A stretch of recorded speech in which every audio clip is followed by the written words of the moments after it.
Before we move on to thinkers like Augustine and Aquinas, it's worth pausing on an important figure who bridges the ancient and later worlds, Epicurus. There are two main reasons to do this.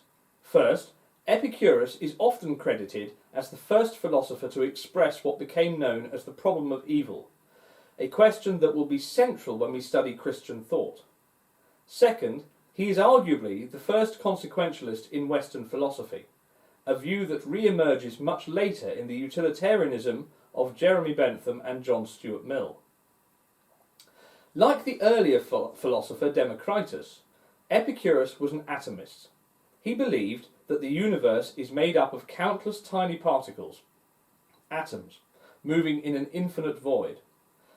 Although Epicurus's atomism sounds remarkably close to modern scientific theory, it's important to remember that neither he nor Democritus had any real evidence for their ideas.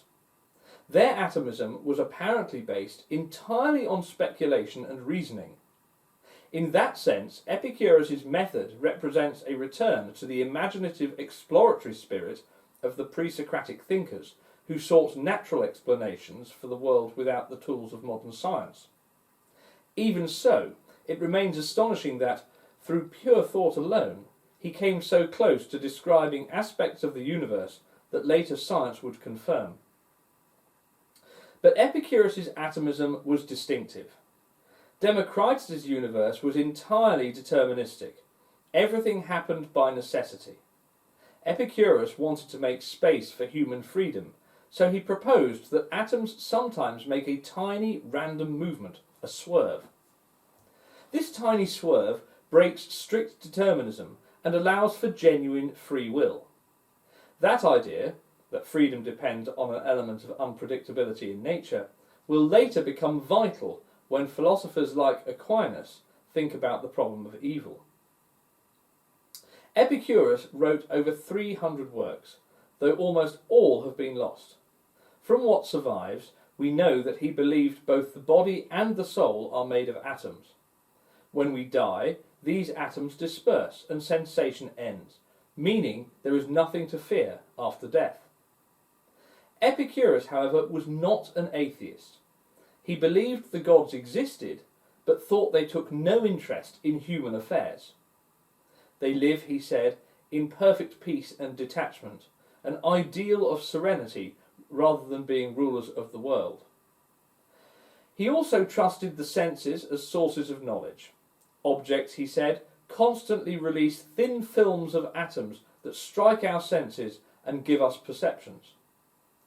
If appearances conflict, say a stick looks bent in water but straight in air, the error lies not in the senses but in the judgment we make about them.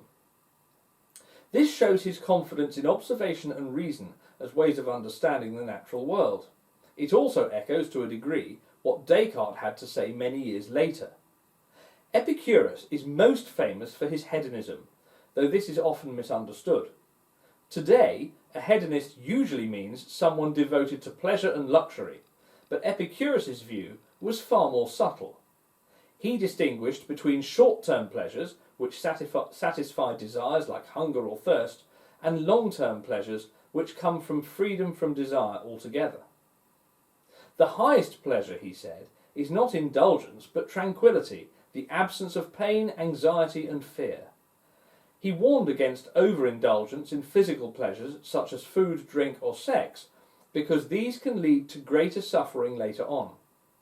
The best life, therefore, is one of moderation, prudence, and mental calm, what we might today call psychological well-being.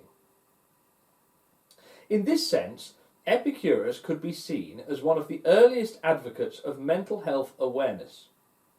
Beyond his atomism and hedonism, Epicurus is remembered for formulating the problem of evil, a question that has shaped 2,000 years of theology. Epicurus lived between 341 and 270 BC. Although he was a polytheist, meaning he believed in many gods, his reasoning anticipated later debates about the Abrahamic God, the God of Judaism, Christianity and Islam, who is said to have three main attributes: omnipotence, meaning he's all-powerful, omniscience, meaning he's all-knowing, and omnibenevolence, meaning that he's wholly good or all-loving. Epicurus pointed out that these claims seem hard to reconcile with the existence of evil and suffering. His argument can be summarized like this. If God is willing to prevent evil but not able, then he is not all-powerful. If he is able to prevent evil but not willing, then he is not all good. If he is both able and willing, then why does evil exist? Later philosophers called this the inconsistent triad, the idea that these three divine attributes cannot all be true at once if evil exists. One common response to this problem is the free will defence. It argues that God allows evil because he has given humans genuine freedom, and true moral understanding requires that freedom. If we were created to do good automatically like robots, we would never grasp the meaning of virtue or choice. The price of freedom, therefore, is the possibility of evil. However, this raises new questions. If God is truly all-knowing, he must have foreseen that free beings would sometimes choose evil. So did he knowingly create a world that includes suffering? And if so, can he still be called wholly good? The challenge Epicurus identified remains unresolved even today. Epicurus's philosophy offers a fascinating blend of reason and imagination. His atomism anticipates modern science. His hedonism anticipates ideas about mental well-being.